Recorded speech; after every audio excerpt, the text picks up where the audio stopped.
थेट पुण्यामध्ये जाणार आहोत आपण, कारण दगडूशेठ बाप्पाची आरती सुरू होते। थेट जाऊया पुण्यामध्ये।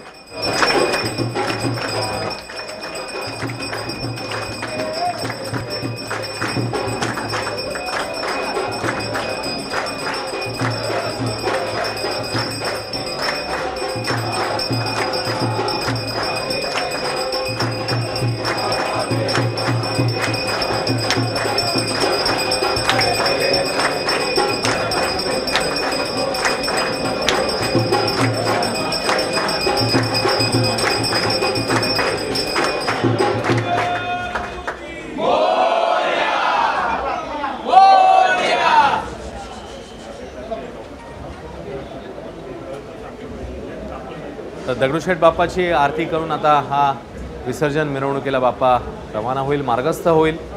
मंगलमूर्ती मोरयाचा गजर आणि भक्तगणांची मोठी गर्दी ठिकठिकाणी हेच चित्र आपल्याला बघायला मिळते। मुंबई असेल, पुणे असेल, सोलापूर, नाशिक, राज्यामध्ये ठिकठिकाणी भावपूर्ण वातावरणात मात्र वाजत गाजत लाडक्या बाप्पाला निरोप दिला जातो। दगडूशेठ बाप्पाची आरती एकीकडे पार पडत असताना दुसरीकडे ढोलताशांचा गजर, पुण्यामधले मानाचे गणपती मार्गस्थ होत असतात तेव्हा ढोलताशांचा गजर होत असतो। लक्ष्मी रोडवर तिकडे ढोल पथक आपली कला सादर करते, कलाविष्कार त्यांचा बघायला मिळते। दुसरीकडे गणपतीची आरती दगडूशेठ बाप्पाची आपल्याला पाहायला।